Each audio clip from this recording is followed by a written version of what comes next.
Okay. Hello, everybody. I am Dean. This is Jace. Welcome to Kotalksu. Real quick. Real quick. New celebrity Dean. Yeah. So, how the hell, right? I went. Because you pleased the Fate fans. That's So why. so I was editing that episode of the podcast, right? The Fate episode, and I got to the point where I did the in a nutshell bit, and I was like, you know what?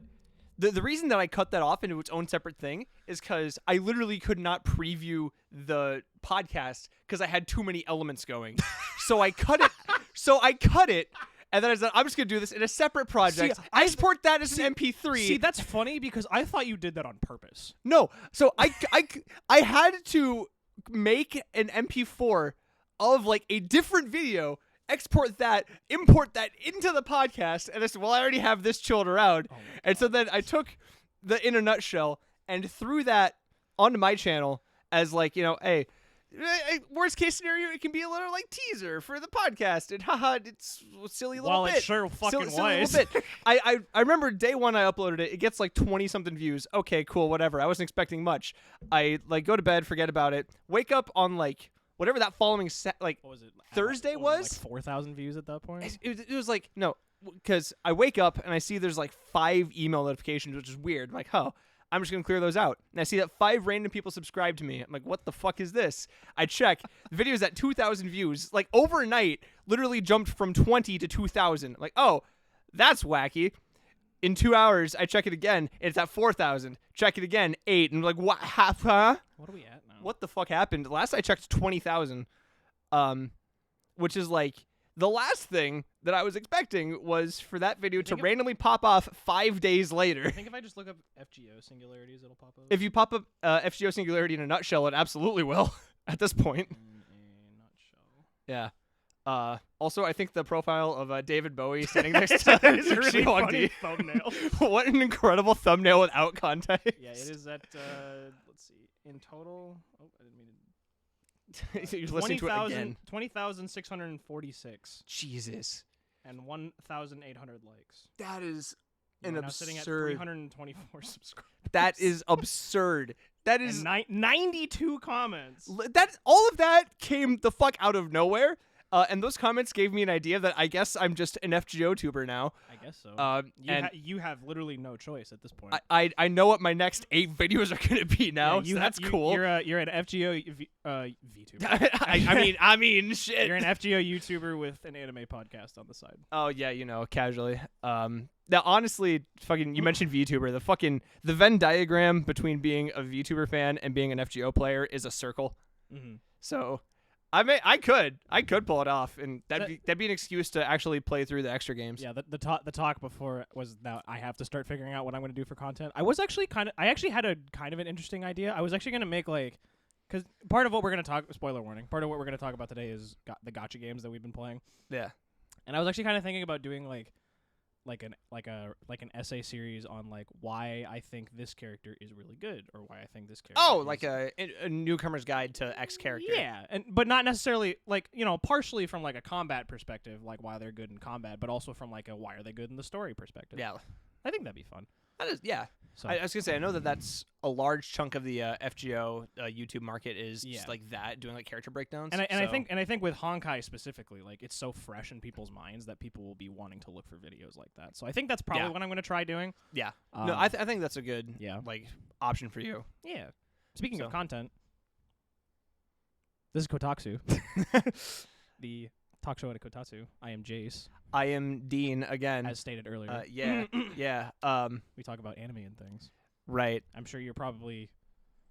I know there's going to be a few people who have recently subscribed or are catching wind of our channel who are going to be kind of upset that this is not the Fate episode, but I was gonna say thank you to everyone who was watching this video, regardless of it not yeah, being Fate Part 2. Legitimately, you know, even though obviously, you know, Dean's, you know, solo video was the one that got like like a shit ton of views, but our normal podcast also like spiked up significantly from where our other podcasts are. So thank you everybody for checking that out. That's such a cool thing to see. And on that note too, there were some people that did have like some corrections to Yeah, my yeah. information. I actually wanted to talk about that too. Yeah, we can hit that real quick. Yeah. I'm gonna pull up the comments so that I can credit them properly. But there was just a couple things that I said that like, hey, if I got this wrong, please correct me.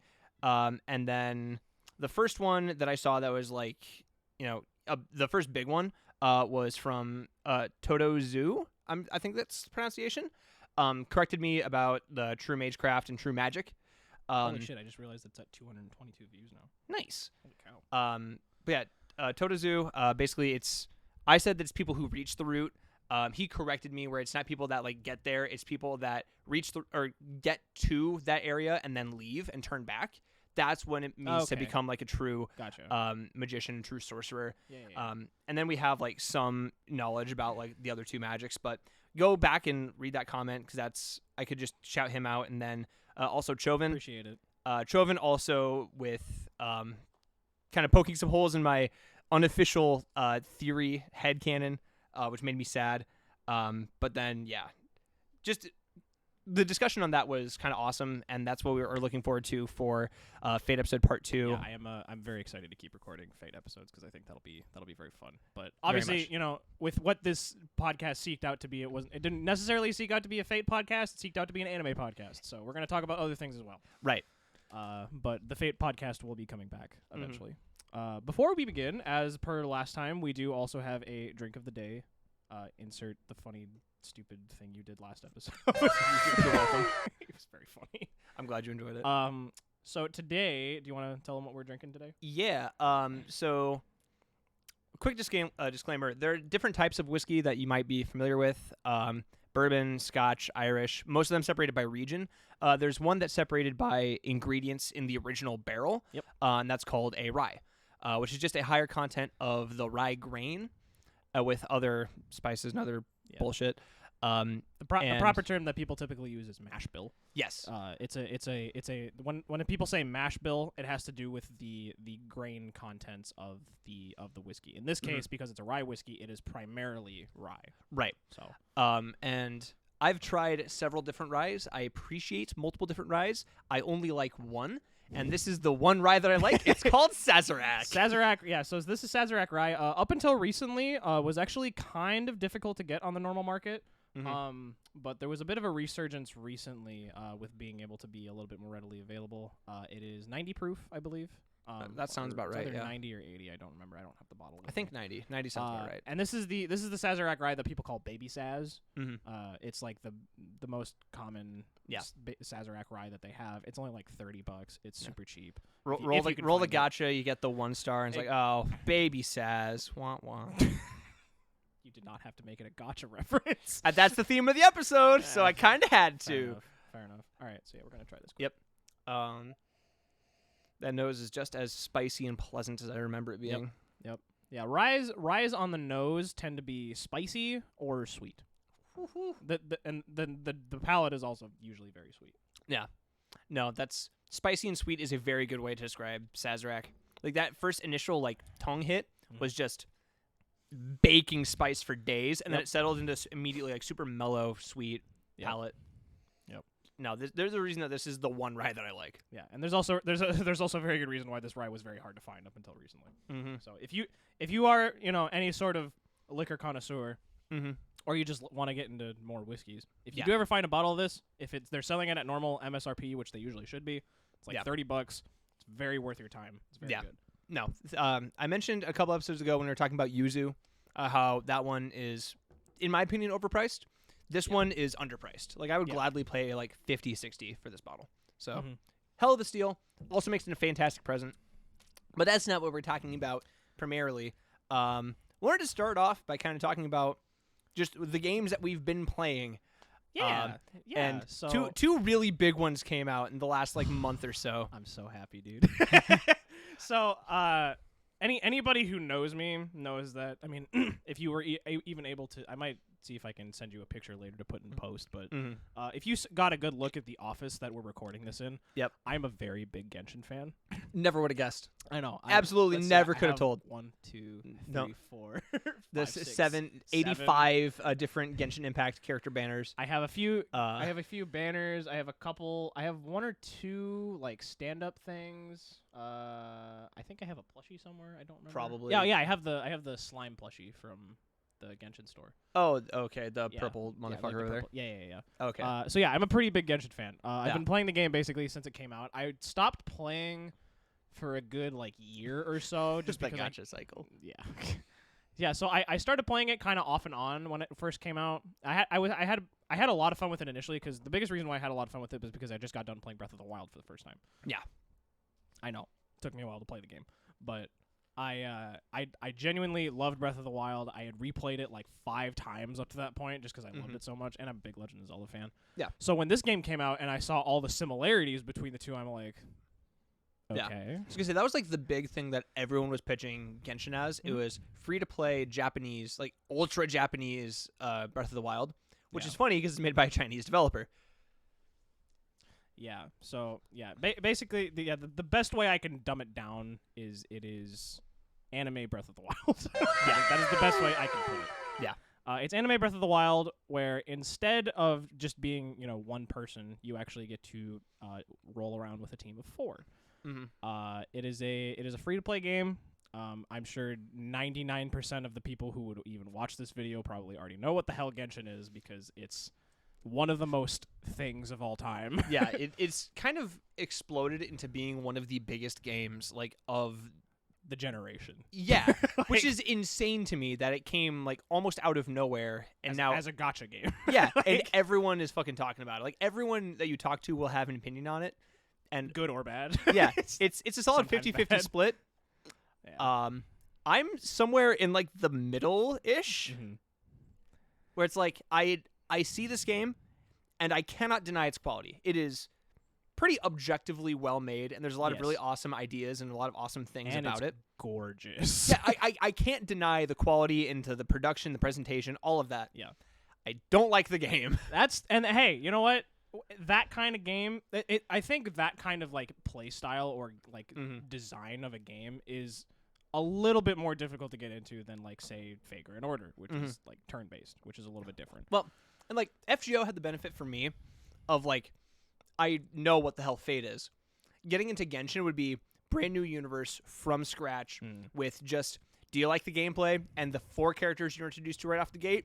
If no, tough shit. Sucks for you. Yeah. And like I'm not like the biggest fan of most games in general, especially like This is true. Yeah, I don't play games. Dean does not play video games. I do not play video games. But Genshin, just like the sheer like breadth of everything that you can do, it's really, really cool, but I didn't want to do any of it. Yeah, for sure. And like it didn't help that like the more I see character designs from the game, like without knowing the specific differences, it just feels very homogenous.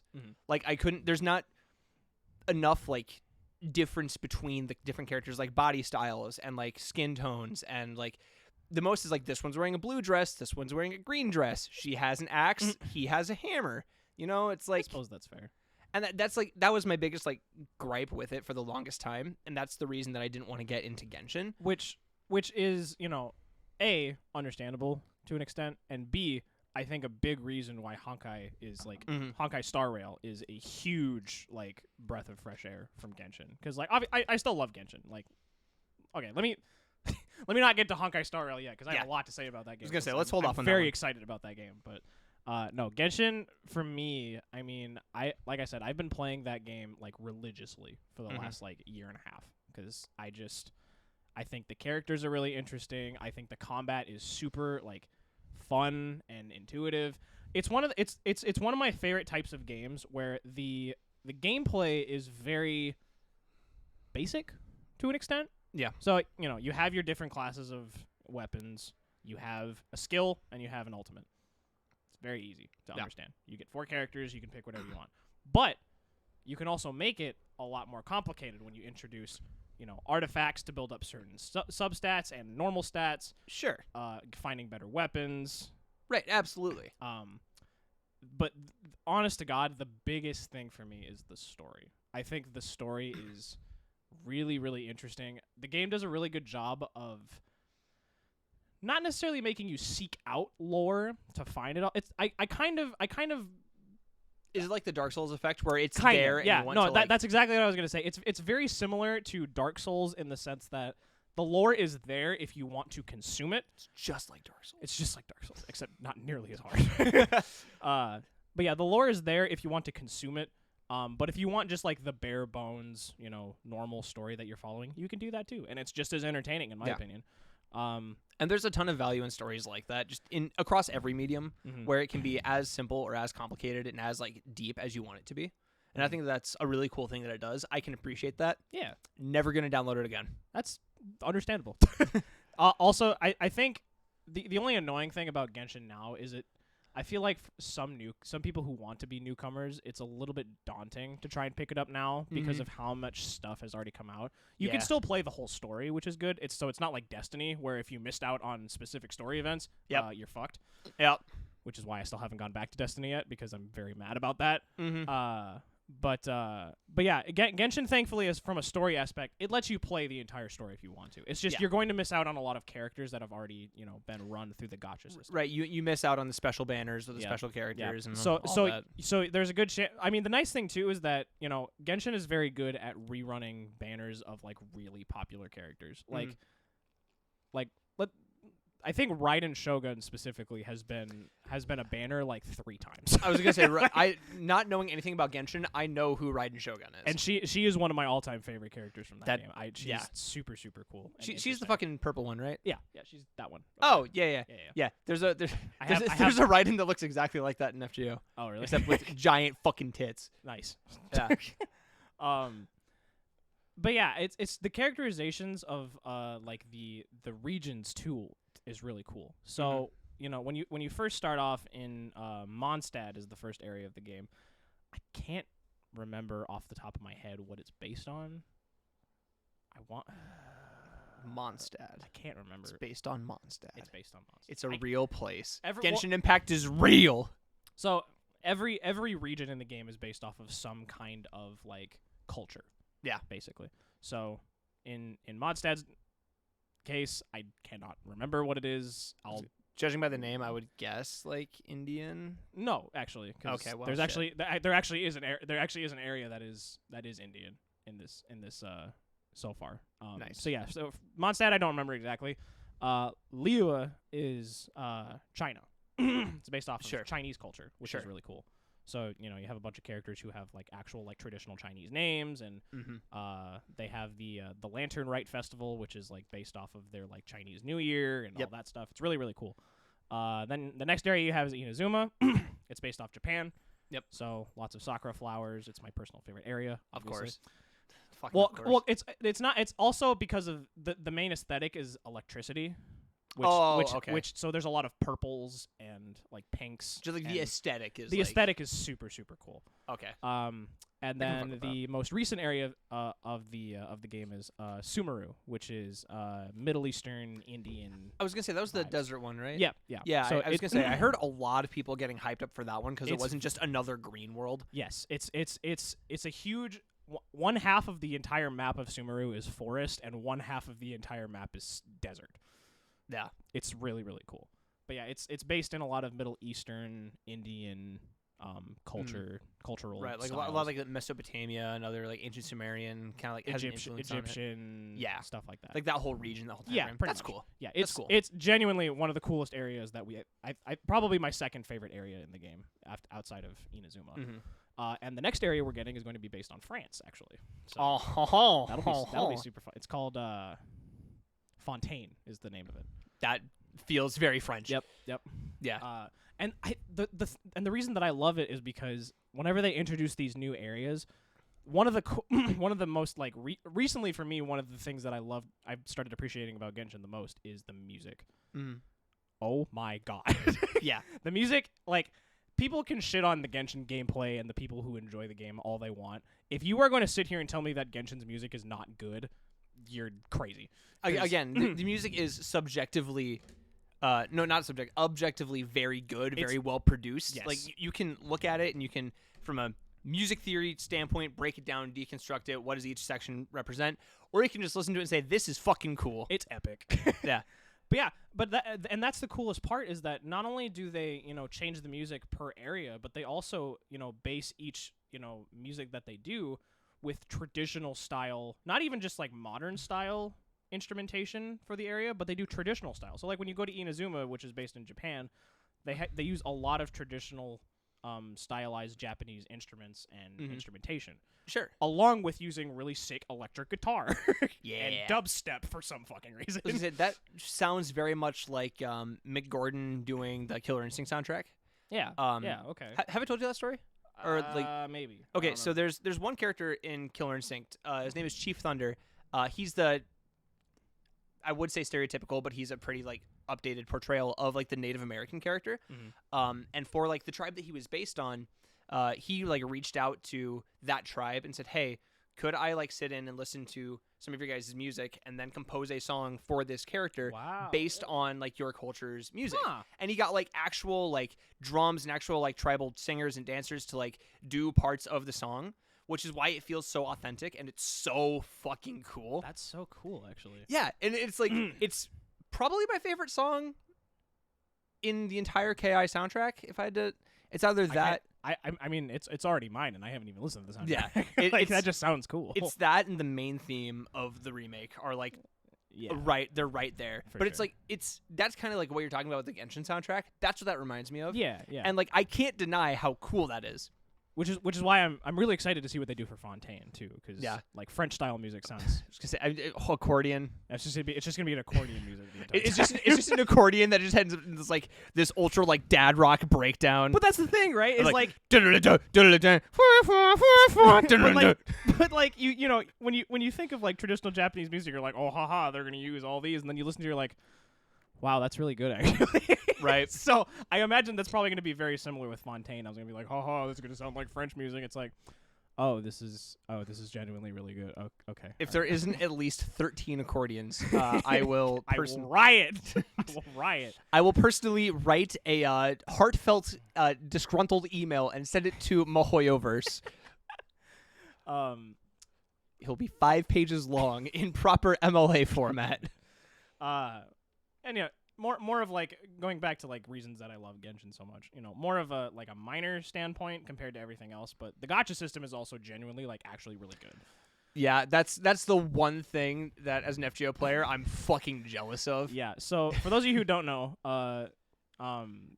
Genshin has actually a really, really good pity system. So what is a pity system for anyone that doesn't know? Pity system is basically, so whenever you play a gacha, you're going to have like your like pretty good rolls that you can get guaranteed, and then you're going to have your, you know, like 5 stars. Yeah. Like your really high ranking, you know, characters that you really want.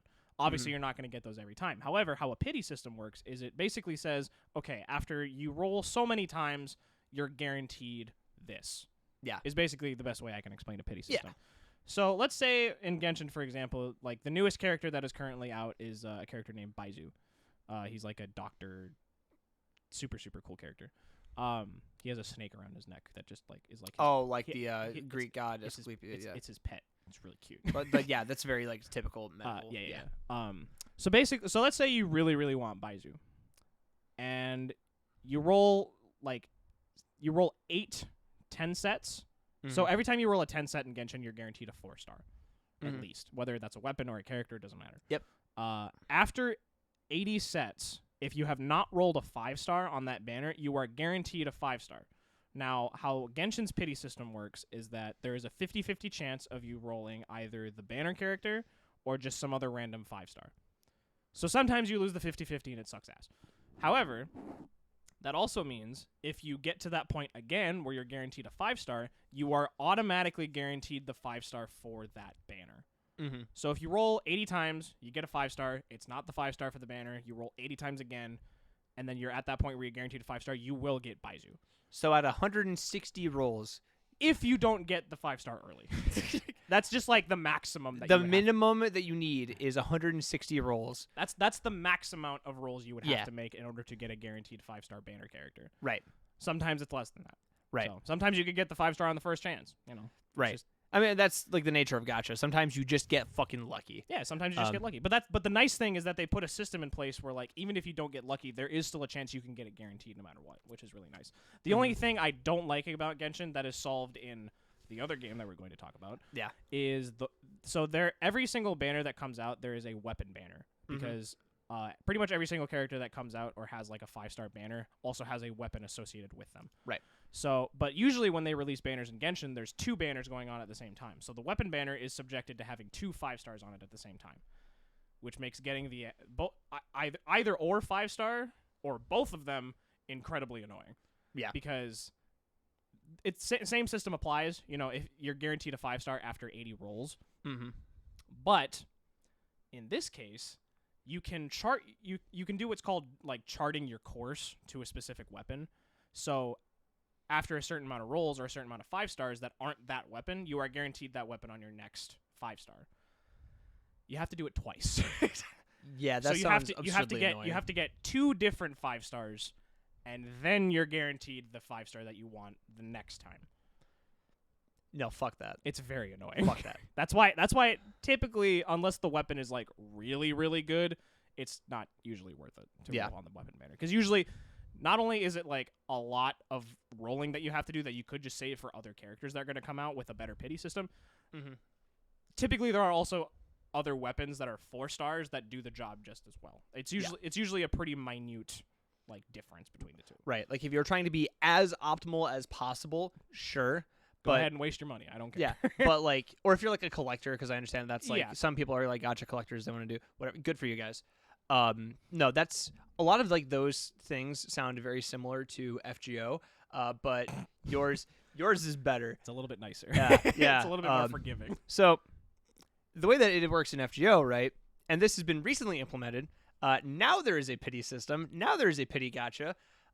It's after 300 rolls, 300 something rolls. To be fair, or every multi is 11. That's so many rolls, though. Yeah, it's it took them 6 years to make a pity system. That's crazy. They didn't have one before that.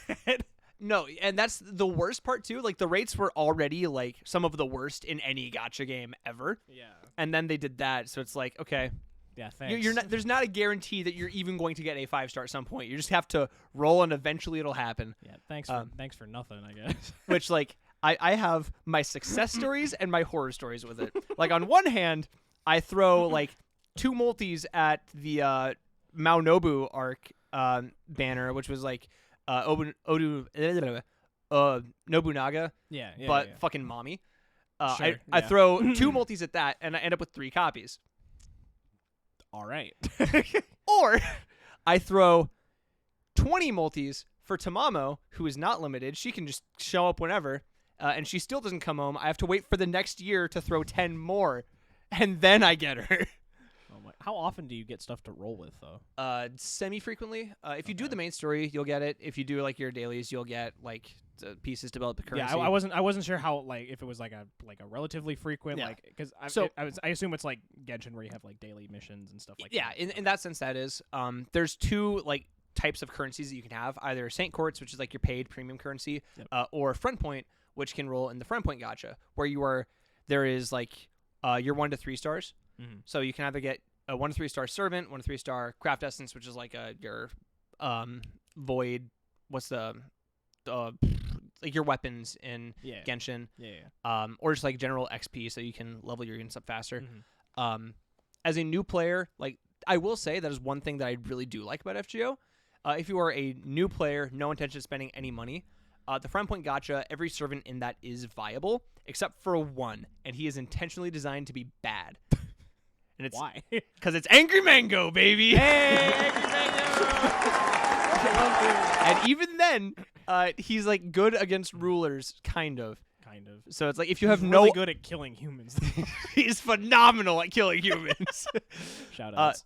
No, but if you need to use an Avenger to kill a ruler, like so how does it work in Genshin? Do you have like the weapons from like the triangles where it's like sword beats axe beats bow beats sword, or is it like no, because there is like multiple weapon classes, but you're not fighting other different weapon classes. You're just fighting generic enemies typically. Oh, okay. So I mean, the only exception to that would be like bosses, but those are usually like giant fucking creatures that don't have like a weapon class. Okay, because that's very different from how it is in FGO then. Yeah, because FGO does what's like servant class alignment, or not alignment, class fucking class advantage. Yeah.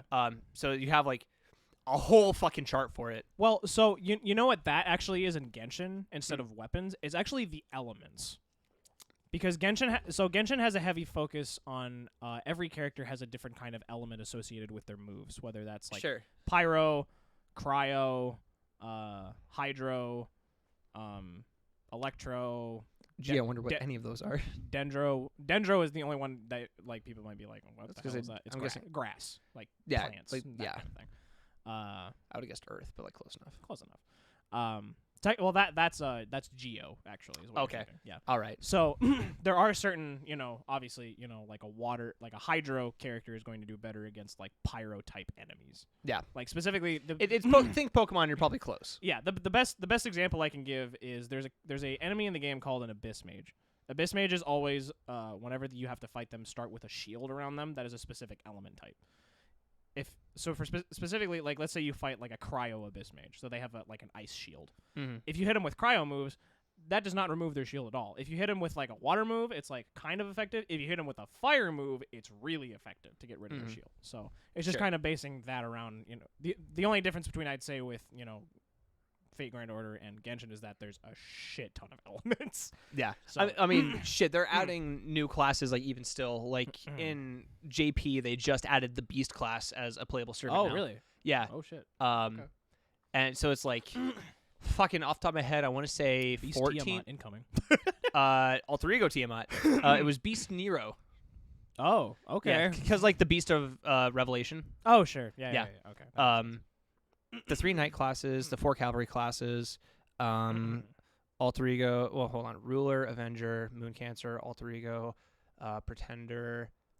Fucking, what's the other one? Alter Ego, Pretender. There's one other in that. Did I say Foreigner already? Foreigner.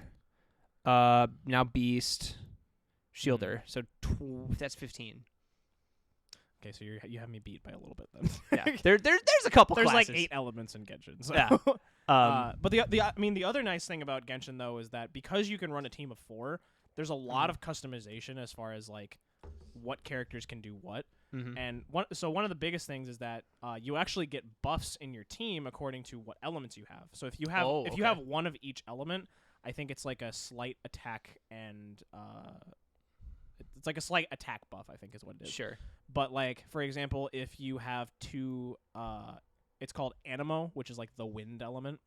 If you have 2 Anemo characters on your team, it increases what's called your elemental mastery, which is like it increases your damage with your like elemental moves. So if I did Oops All Fire, then does that stack? Does my fire do a shit ton? No. You only get the buff if you have 2. So typically it's not recommended to run more than 2 of the same element. Though there are for example, there's one team that I love running, which is actually 3 Hydro characters and a Dendro. Or actually, no. Well, it used to be 3 Hydro characters and a Dendro character. Now it's 2 Dendro characters and 2 Hydro characters. But that's just because of how they're, it's fucking Ludicolo. It's hilarious. But yeah. So yeah, if you have 2 of a different element, you get certain buffs. But also, every character has a specific way that they're created and a specific purpose. Mm-hmm. Typically, they're categorized into main DPS, sub DPS, and support. Main DPS is going to be the character that you have like on the field 99% of the time, doing most of the damage. Sub DPS is going to be a character who can do a lot of damage with their elemental skill and or burst is what the ultimate is called. It's called an elemental burst. And then they can do some damage like on field as well.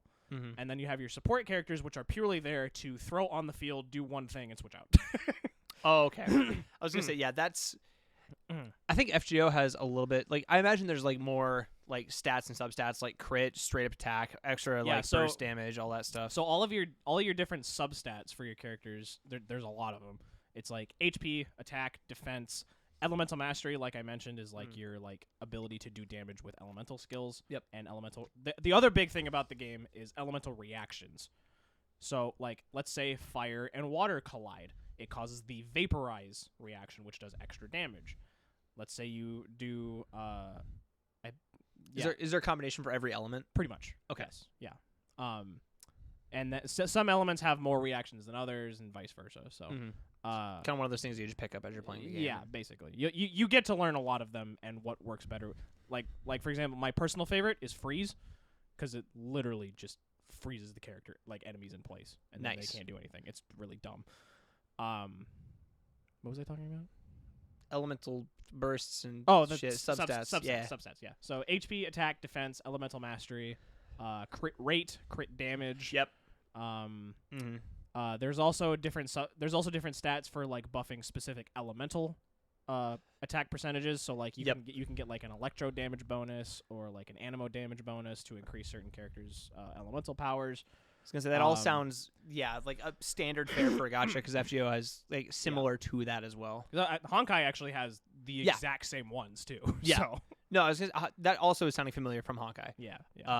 It's different in FGO because instead of having like the 8 different elements and that's kind of like what your damage type is, every character has like a deck of 5 cards. That's one of 3 types. Buster, Arts, and Quick. Buster does the most damage, gives you none of your NP gauge, and generates a little bit of stars. Arts generates the most NP gauge, does the next most damage, but generates no stars. Quick generates the most stars, does next to no damage, but generates the middle amount NP. Yeah. So there's like kind of a triangle between them.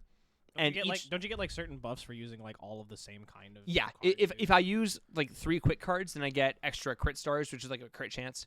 If I use 3 arts cards, everyone gets a bonus to their NP gauge. If I use all Buster, it just does a shit ton of damage. And then if I use 3 cards from the same character, I can get that's called like just like a Buster chain, Arts chain, whatever. I can get that chain, but I also get what's called a Brave chain, where I get an extra attack at the end. Okay. And they've added a lot of rules that kind of like spin things on their head a little bit from like different characters. For example, Castor Artoria. Oh yeah. Castoria exists, God. and she single-handedly made Arts the best at everything. Yep. I remember you going on a very large rant about this with our buddy. Yes. Ryan. In Genshin, I imagine it's like kind of like open field. Like you have your enemies and you can like target them. Very open world. Yeah. Very very open Yeah. world. FGO does not have that. No. You click on quest, you do quest, you fight monsters. Yeah. Most of them are like nodes of 3 enemies, and then you move on and just like wave clear, so you have to like kill all 3 and then move on. Castoria enables looping, where if you have an AoE Arts Noble Phantasm, you refund enough of your NP gauge from hitting with your NP that you can use it again next turn, and then the turn after that, so that you can just continue to spam your NP. Oh my god. And so it's dumb. And since like most of your wave clear nodes in FGO are going to be like 3 rounds, 3 waves, like you will just like clear the node for free. That's crazy. It's fucking stupid, and I love her for it. Fucking ridiculous. Yeah, no, it's like they've done a lot more to balance it out. And like if you want to play with like Quick, if you want to play with Arts, if you want to play with Buster, like they've enabled like looping or reloading for all of them. And in like a month, we're getting fucking evil not Tamamo, who is the Buster reloader, who Buster doesn't like refund NP. Now it does. Now it does. Have fun. Yep. So you get to do the most damage and do it again next turn. Hooray.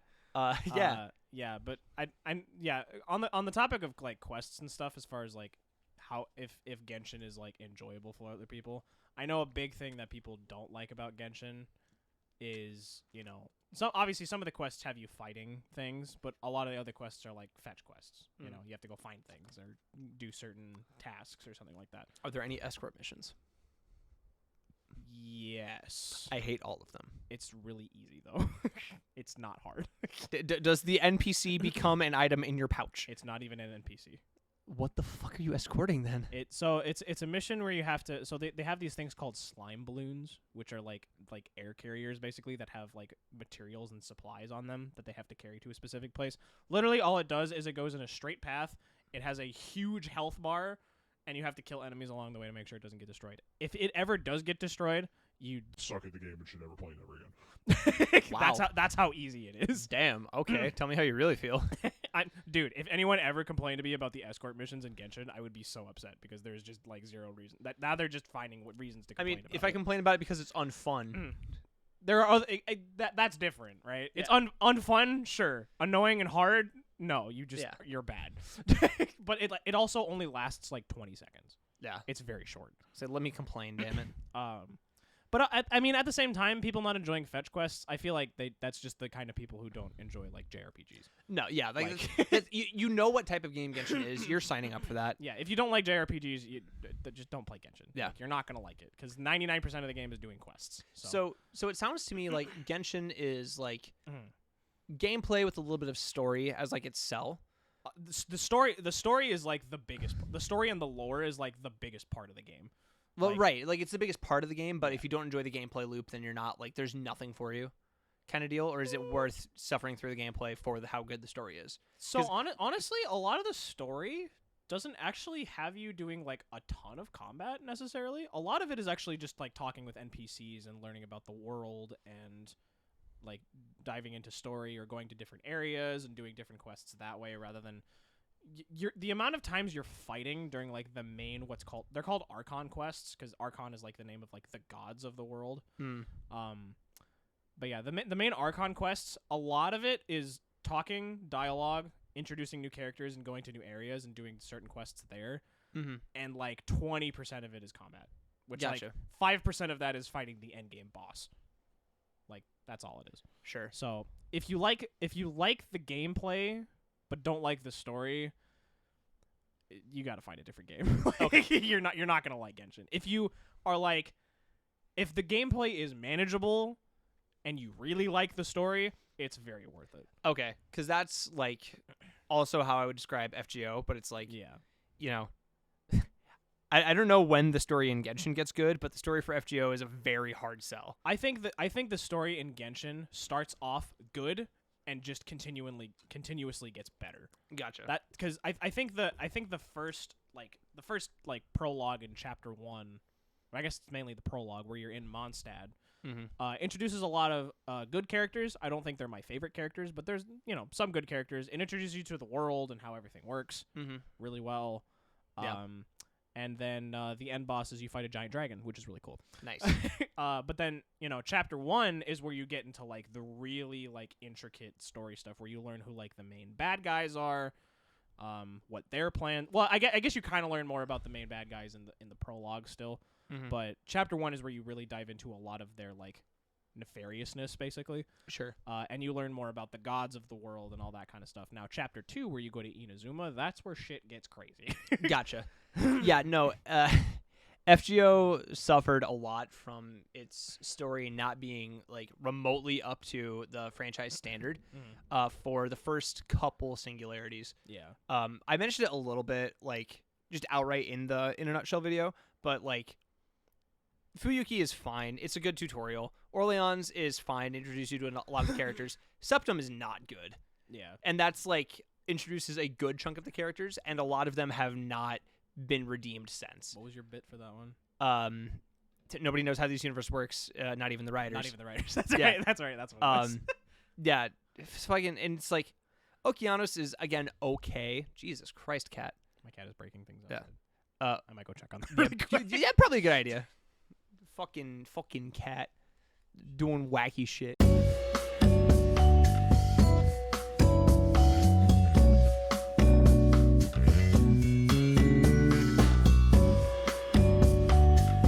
Anyway. Okay.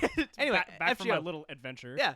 London is the first like good, like really good singularity, and then like basically as soon as they stop having Elizabeth Bathory be a like major character in any like capacity, is when FGO gets really good. Really good. Which Okay. like it starts in London, kind of happens a little bit in America, and then like Camelot is where it gets good. Like to this day, Camelot Singularity is my favorite story chapter in FGO. Lol. Fuck that movie though. Imagine having a good anime adaptation for it though.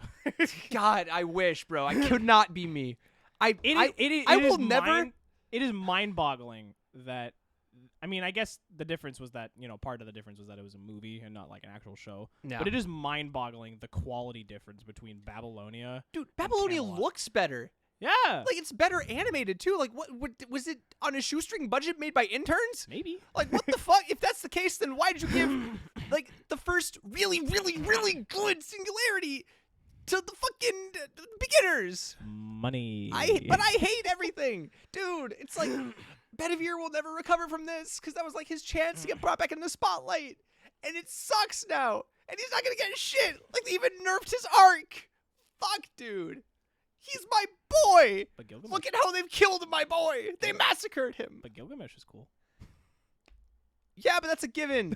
Yeah, We've known that we since already knew that. we've known that since fucking extra CCC, Yep. if not Hollow Ataraxia, Yep. which was like 2 decades ago. I hate everything. Anyway, so gacha games are cool. Yeah, gachas are cool. But so the main takeaway is that Genshin is a very big game. It's a very daunting game if you look at it from the outside. But if you're willing to, sit down and enjoy the story and learn how the combat works, I personally think it's very, very worth it. Even if you're missing out on a lot of the characters to begin with, they are going to come back. Hoyoverse is very good at re-rolling characters that are popular. Yeah. So they're gonna come back.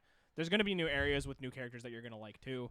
It's just how it works. And that's more or less like on that note of like bringing back characters. That's more or less the same in FGO. They have twice a year GSSR, which is a guaranteed SSR multi that you do if you do, like, it's paid courts, which kind of sucks, but like you're guaranteed at least 1 5-star and a bunch of like limited time stuff. Yeah. So it's generally worth rolling for just for that. But all that kind of like ties into like the game that we've both been playing, you significantly more than me, Honkai Star Rail. It is very funny that I had my gacha game that Dean didn't really play. Dean had his gacha game that I didn't really play. But now we both have a gacha game that we're both like actually playing. Yeah, at the same time. I'm enjoying Honkai for what it is. It's not super deep. I shut it off when I don't want to do focus on story and stuff. I like a lot of the characters that I've met so far, and I think the combat is fun. It's gorgeous. I love the aesthetic so much more than what I did with Genshin. It's so pretty. I love the character designs so much more than Genshin. See, and I was actually going to bring that up as a point. I brought that up as a point earlier where, you mentioned how a lot of the Genshin characters look very samey. Mm-hmm. That is one thing that I think Honkai Star Rail nailed. Yeah, that is not an issue. Every in Honkai. character has their own design and unique look and usually hair color for some reason. Every character in Star Rail has a thing that is theirs, right? Like even the onset characters, you have Dan, who is the wind spear guy. Yeah. Protag, that's like, I've got a baseball bat. Fucking bat. I'm gonna swing it. March, who is my favorite, and I adore her. She's so full of goop. She's the frost archer, right? And it's like I get and the that. shielder. Yeah. And the shielder. Which is really weird to me that she is defense and also bow. Huh? It works. It works out. I want to hear the lore explanation of that. I'm sure there is one. I don't have it though. Okay. Well, fuck. No, like even from I'm only like maybe an hour and a half, 2 hours in. Yeah, because you said you just got to the first planet. Yeah, right? I've like basically just started, but I'm very much enjoying what I've. Yeah. So here's the fun part. You're about to meet like some really freaking good characters because the first planet has Japard, it has Bronya, it has Seal, it has who you find out is the main villain. You'll figure that out eventually. Does that like at the end of the fucking like? You don't find it at the end. You'll figure out pretty quickly who it is. Okay. But yeah, there's so many cool characters like already that they introduce, and the cool part is, with where I am at now, there's a completely new area as well. There's like the second chapter, I guess you could call it. Arc 2. And there's a shit ton of really good characters there too. Believe it or not. Yeah. Yeah, as from a story perspective, it is setting itself up to be really, really interesting, I think. Because it's also, again, similar to Genshin, and I guess also sort of similar to Dark Souls, where if you want to seek out the lore, there are literally shops in the game. For lore, yeah. For lore. Yeah. Which is such a cool idea.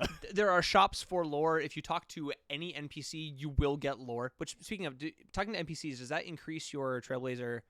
Only if they have quests. Okay. Yeah. So you don't. So talking to Tom doesn't do anything. No. Okay. Awesome. Talking to Tom. I don't know why that's the name that came to head. I don't know either. But yeah, no. That's like a really cool thing to me. Yeah. Which is like I said it before. I like that in games.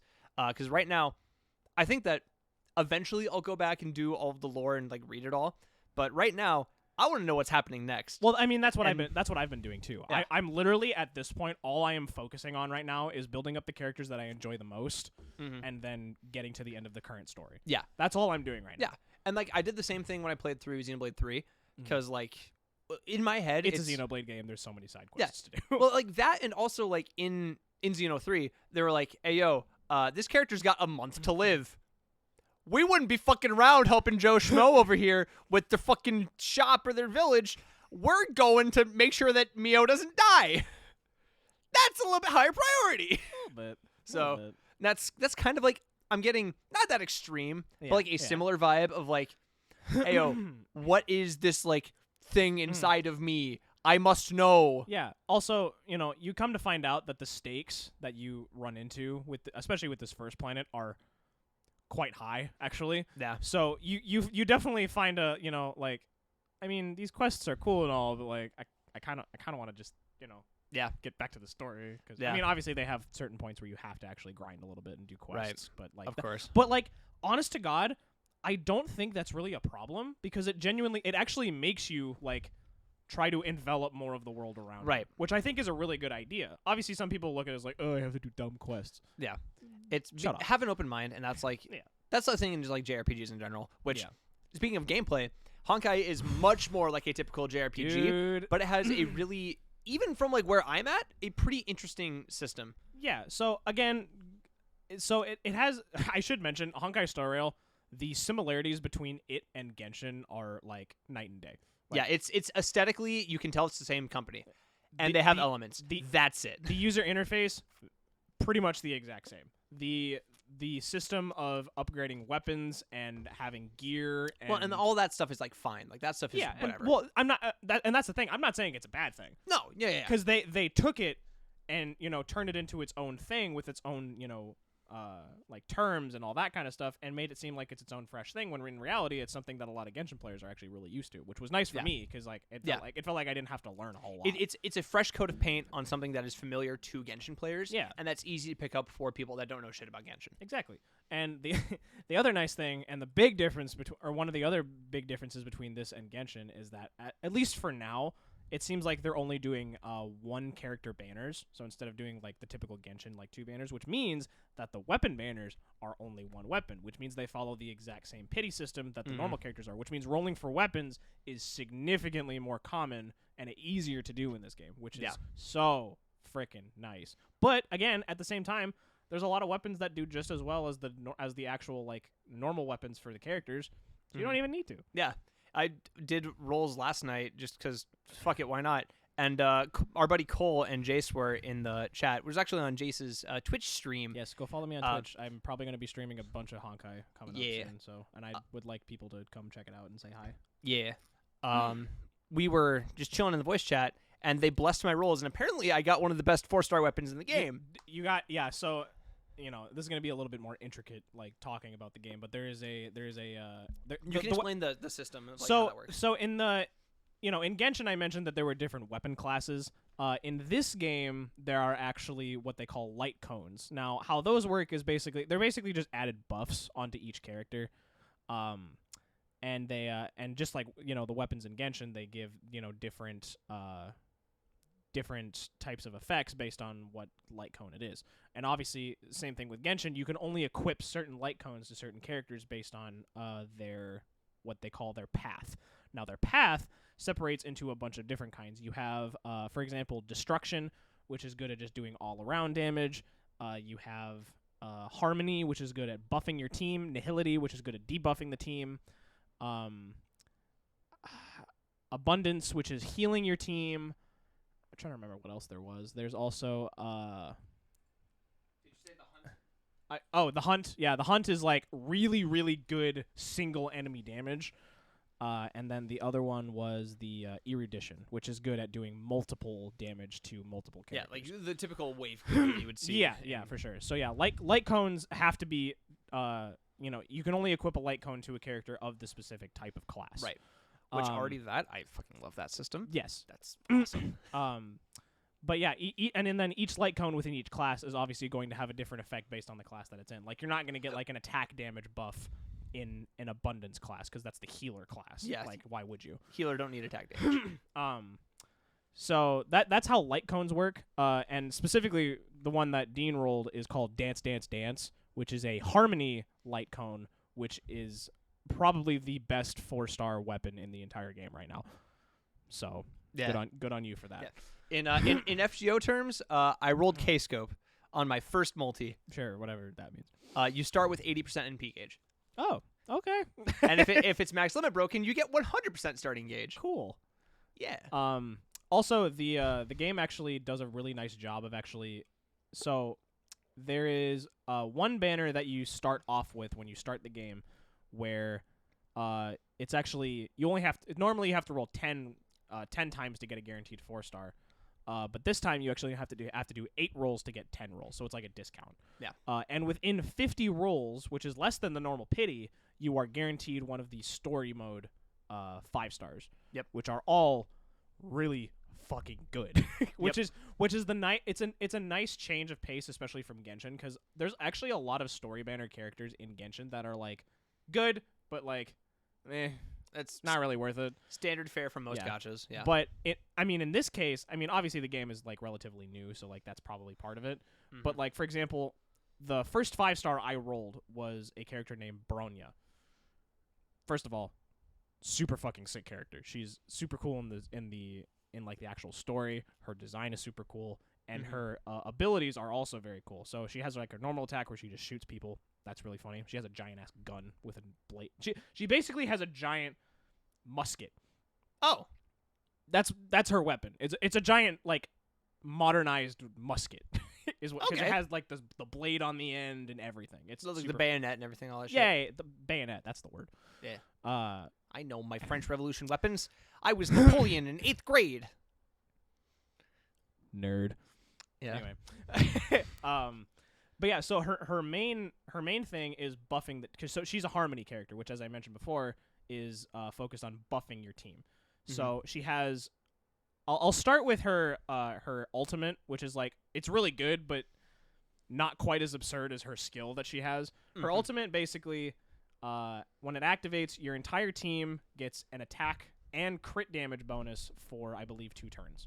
That's rather good. It's very good. That's rather However, what it doesn't do is what her skill does. So I'm going to tell you my favorite pairing in the game, which is Bronya and the current banner character Seal. I love Seal. She is a Scythe character, and that is the main reason why I got into Honkai Star Rail in the first place. Dude, legitimately, dude, I kid you not. I saw Honkai Star Rail, and I saw like Cole was starting to play it, and I'm like, oh, this seems like kind of interesting. I'm not sure if I'll try it out though. And then I saw the main banner character had a Scythe, and I'm like, all right. They're gonna add a Scythe character to Idle Showdown, and you're gonna start playing that game. God fucking damn it.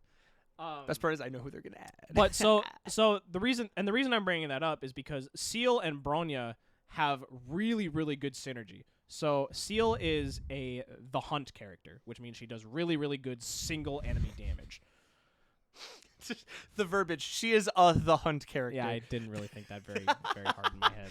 Yeah. No, it's just so funny. That's technically that's how it's supposed to be worded. But it's just so awkward. Why didn't they just call it like hunter or something? That probably would have been better. It's the hunt. Like what the hunt. fuck is that, dude? It sounds cooler on its own, but yeah, but like, the hunt. The hunt.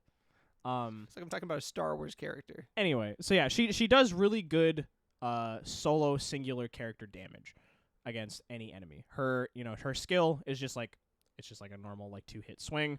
Her elemental skill is really broken because it also after using it gives you a damage bonus for your next turn.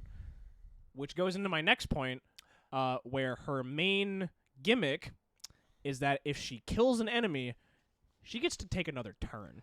Oh, she's a Grim Reaper. Yes. Oh. So now here's the funny thing. When you use an ultimate in the game, it doesn't technically count as... Yeah, it interrupts turn order. It interrupts turn order, and it doesn't count as another turn. Mm-hmm. So, what you can do is you can use, like, let's say there's a character that's weak to her type of damage, which is called quantum damage. She uses her skill, kills it, gets another turn, uses her attack on another enemy. Then, when it goes to like whatever the next character is, so it's like another turn, you use her ultimate to kill another enemy. She gets another turn off of that ultimate. So you could realistically use her 4 times in a row before going to your next character. Which is really good. Broken. Now, what makes that even more broken is Bronya's skill that she has. So not only does that skill that she uses, it buffs. The first nice part about it is that it's a damage bonus. So like, good damage bonus.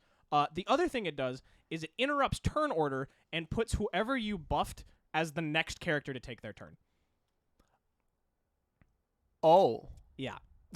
It's called advancing forward, which there's technically 2 different kinds of like speed elements to the game where you have like a speed stat, which is like determines where you are in the turn order with all the different characters. But then if you have your action advanced forward, that's actually better than getting your speed buffed. So what you can do is do all the things I just mentioned where you use a skill with Seal, kill an enemy, get it an extra turn. You use her normal attack to build up your skill points, because you have to have skill points in order to actually use skills. Yep, and you regain your skill points by using a basic attack. Yep. So you use her basic attack to regain a skill point. You go to the next character. You use her ultimate. Kill something with her ultimate, so you get to go again. The next character you have is Bronya. Bronya can do it all over again. Bronya will make her go again. You use her skill, kill something, get to go again. Yep. With a damage bonus both times. Yeah. That sounds like a story of broken. It's incredibly broken and incredibly fun to use. I love breaking games. And the nice thing too, so I will say the other really, really nice thing going from Genshin to Honkai is how much detail they put into every character that wasn't just the 5 stars. So in Genshin, when you use a 4 stars like elemental burst, they don't have like a really like cool like animation that happens with it. The 5 stars do, but the 4 stars don't. Honkai, every fucking character has an animation. Woo! Which is so fucking cool. I love this game. I can very much tell. This game tell. is so awesome, dude. I genuinely like. I was not expecting to like this game as much as I do, because I like JRPGs. One of my favorite games of all time is Persona 5. Like I'm a big fan of JRPGs.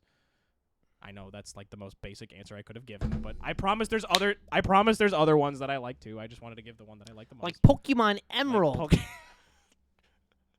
Anyway, my favorite JRPG, Pokemon. But I just think it's a similar thing with Genshin, where the combat can be really simple or really complicated depending on how you want to play it. Yep. So yeah, it's super fun. And that's like a really cool thing that I think that Honkai is doing really well. Is it's very beginner friendly. Or if you know how the system works, you can break it. Like Seal and Bronya. Yeah. Well, and the funny thing about that, you throw Seal and Bronya on a team, and then in my case, you throw Himeko on the same team, so you have a really broken multiple damage character, and then you throw in a healer. Yeah, so that just completes everything I need. All right. But yeah, if you have not tried playing Honkai Star Rail, if you're not sure if you want to get into Genshin, but you like JRPGs, play Honkai Star Rail. Yeah. It's genuinely like it's in the very early stages. You can catch up really easily. The battle pass technically does not end for another month, so you have a lot of time to catch up to people who are already like going further into the game. And the absolute best part of it all, it's free. It's like, free. Just give it a shot. If you don't like it, cool. You don't have to play it ever again. You can uninstall it. Yeah. If you do really like it, awesome. You have a new game to obsess over. Like me. And yeah, speaking of free games we've been obsessing over, real quick, I want to touch on Idol Showdown just a little bit because, like, oh my god, why is the Hololive fighting game really fun? I saw you and Cole playing that, and I was Bro, just like, this game looks ridiculous. It is stupid. Okay. Here's like the cons that I can say about the game right now. The defensive mechanics are whack, as in they barely exist. Like if you air tech and your opponent is able to follow you up, you have like no invincibility, so they can continue to pressure you after you get out of the situation. Why? There's like a perfect parry mechanic that like doesn't really give you much actual tangible reward. Like it doesn't block chip. It just gives you extra super chat meter, which you can use for assists or for like special move cancels. So it's like ultimate. Kind of. Parry is useless. Basically.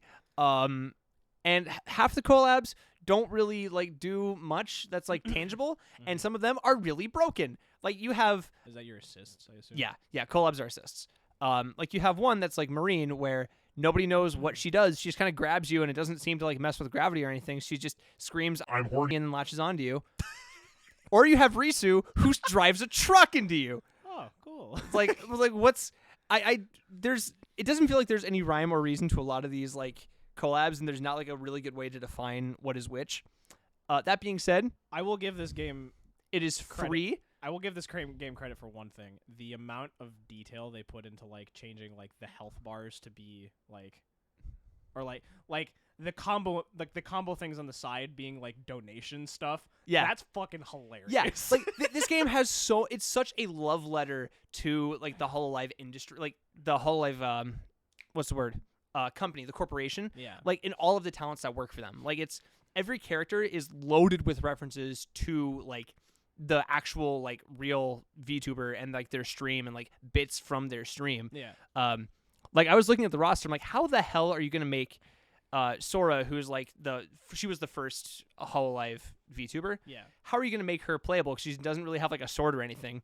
She played Beat Saber once. They gave her the Beat Saber sword as an attack, and then she has like notes that she can throw out. That's like a set play, like in a little orb. And then she can detonate it manually. Ooh. And she like brings the manager Achan to launch her out of a scary situation instead of a DP. And she just like screams Achan and then gets flung into the air. Sounds like my kind of character. She is wonderful, and like every character has like so much love and passion. Botan does fucking gung fu, and she's broken, and she's still the best character in the game even after the nerfs. And it's like the presentation is really good. Yeah, I would say the presentation for the game seems immaculate. For a fan-made game with, free. I assume, no budget, for free, developed with like the talent in mind, so it isn't like super intense on a lot of the mechanics. It is like has enough depth that this game could last a way longer than it has any right to. Yeah. And it looks way better than it has any right to. Yeah. I would say that was I was like, wow, this looks genuinely really good. Actually. Yeah. It's clunky. There are things that I hope that they can change. Well, and that's the nice thing about it being, free and that so many people get to give feedback is that they can make those changes when needed. Yeah. And there's already 500,000 downloads. Yeah. Which is like awesome that this is like this has reached the community, and it feels like the talent themselves are all really enjoying this game, which is awesome to see. Yeah, that is really cool. Yeah. Now, speaking of things that are way better than they have any right to be, it's time for the Oshi no Corner. Yeah, so it's from one idols to another, and we're gonna talk about the last two episodes 4 and 5. God, man, this. Remember when I said that Kana Arima is the greatest character of all time? She's pretty great. She's fucking wonderful. She's pretty great. The amount of times watching episode 5, I had to pause and scream at how adorable Kana is like, I have never had this visceral of a reaction to a show since my watch through of Kaguya. Dude, right? I still can't get over. So, I watched this show before my girlfriend Sev did, and I thought I had a visceral reaction to how episode 1 ended. Oh man, she was pissed. I can only imagine. Knowing Sev, she literally spent like 30 minutes like pacing around the apartment. She was so mad. She was that just like, she's like, I can't even put into words how angry I am right now. Yeah. But then after like 30 minutes, she was like, what the hell was that? That was so good. It's like, yay! Yeah, it's like the show is really fucking awesome. Yeah, no. So episode 4 was like the last part of like them recording. Was it Sweet Tomorrow? Sweet Tomorrow, something like that. Yeah. Which was like the show based on the manga that appears in Kaguya. Yeah. Really? Yeah. Oh, huh. Yeah. Funny how that works. Yeah. Shared universe, actually. Huh. Interesting. It's awesome. Yeah. They wrapped that up, and then Aqua at the end of episode 3, if you remember, he was like, "Ayo, gonna go out with a bang, gonna make this shit awesome." And then this episode, he sure fucking did. he made this shitty adaptation into something worth watching, and stole Kana's heart in the process. And seeing her face like light up was just.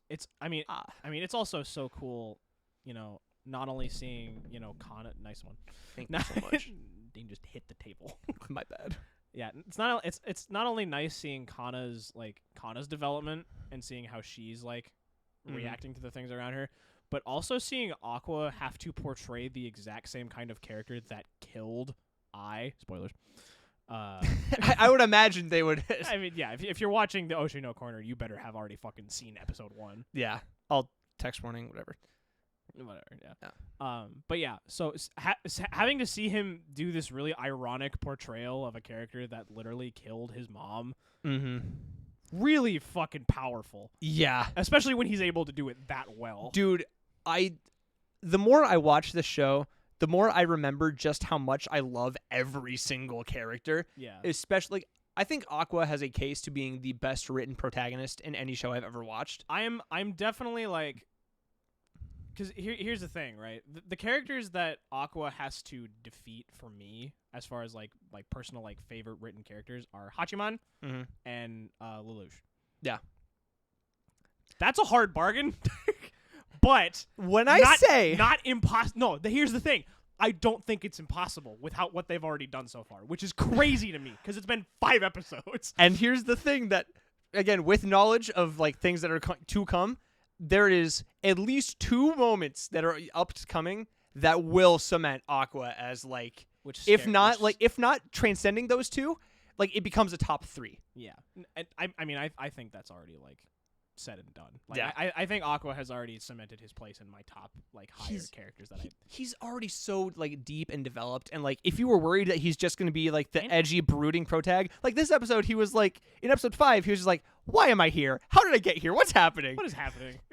I'm just like generic teenage chit chat. What is this? Yeah, but then the cool part about that is that like they take that like haha like why am I here? But then they take it back to, all right, this is my purpose. Yes! I'm here to find my father. And it's so fucking cool how everything ties together. And it's like, it's moving along to the next thing, and it's like showing another part of the Japanese entertainment industry that is flawed and needs to be adjusted and fixed, while also like tying it into his revenge plot, while also tying in what's going on with Ruby, because Ruby is like further developing the idol group that she's in, and she's renaming it after her mother.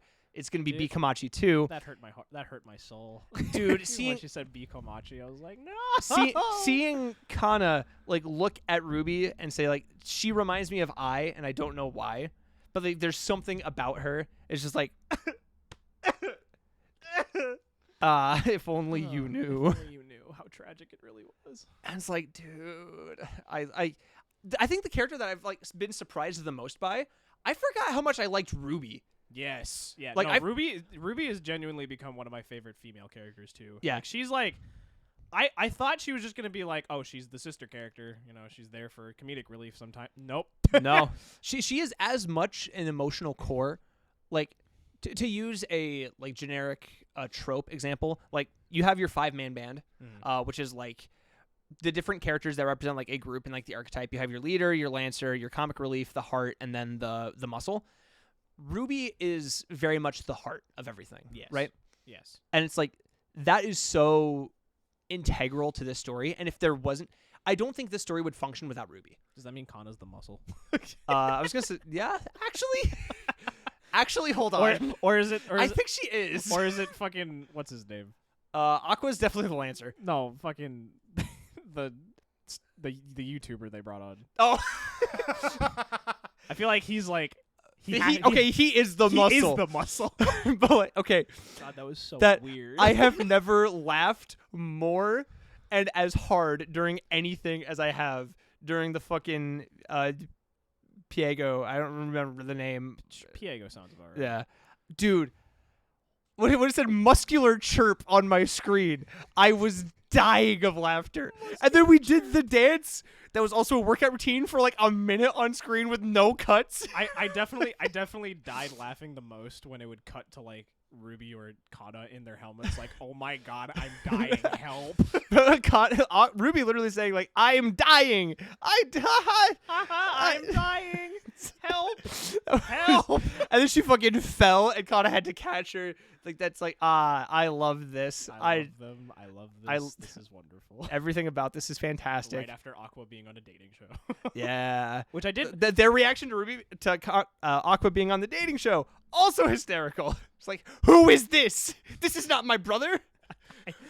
Dude, yeah, no, well, yeah, what was What was they were like? Oh yeah, he won't fall for that kind of girl. And then he starts talking to her. He's like, die, He's like talking to her and says, haha, your dog is so cute. Perish. perish, go to hell. メムちゃんも可愛いね。めっちゃ照れる。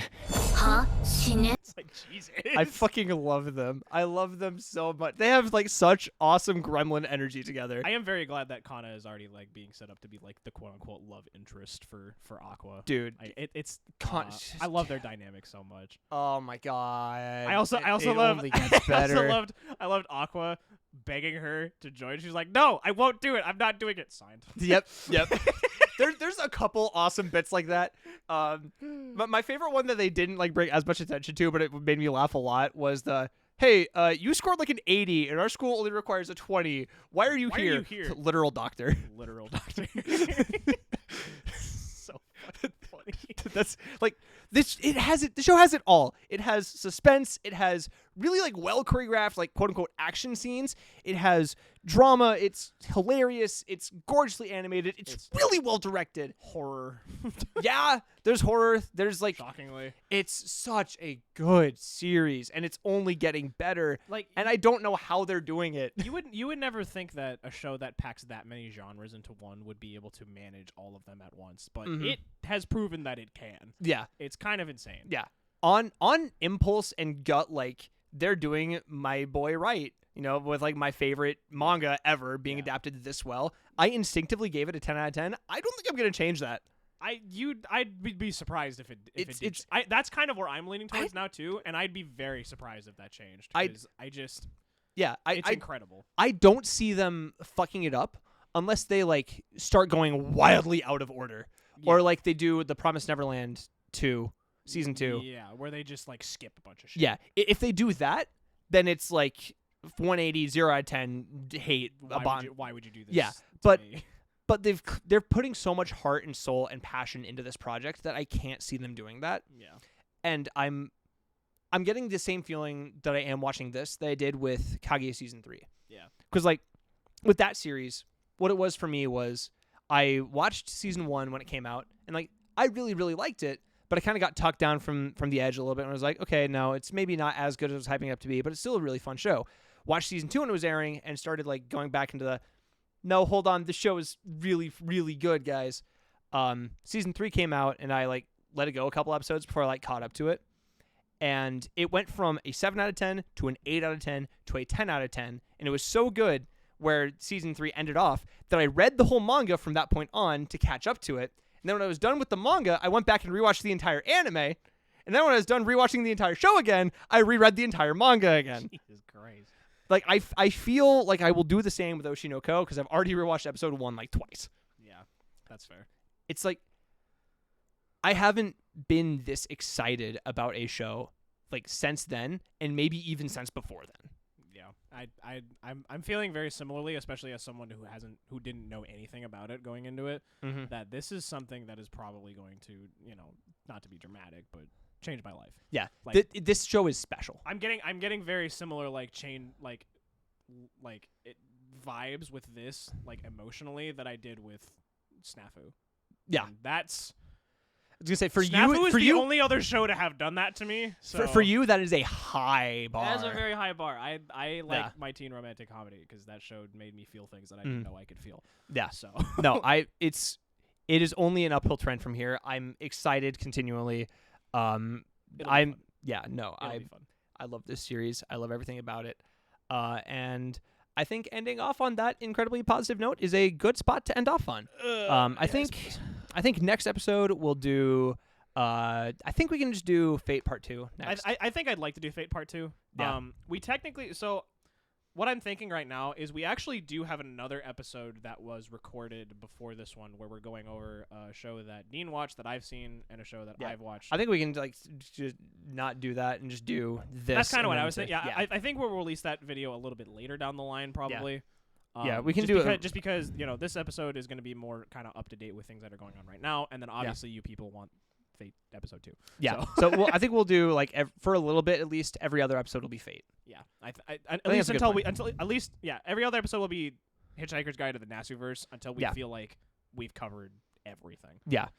Which Which might be a I was gonna while. say we're gonna have to cover Tsukihime. If we want to do like the Nasuverse, we're gonna have to cover Tsukihime. We're gonna have to cover Fate. We're gonna have to cover like all of the stuff in Fate. We're gonna have to cover Karno Honkai. Which means you should read the Tsukihime remake. I was gonna say I need to read the Tsukihime remake. Talk about that. We both need to read Mahotsukai no Yoru. And Hollow Ataraxia.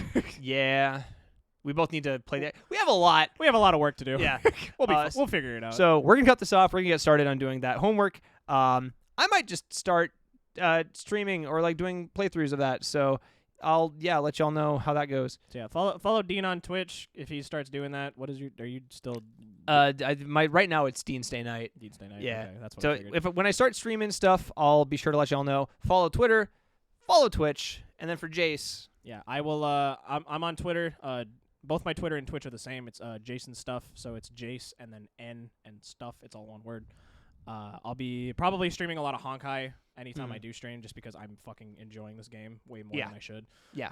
And then Twitter is usually where I post updates as far as the podcast go. So if you're interested in that, follow me there. And then as always, like and subscribe if you like the content.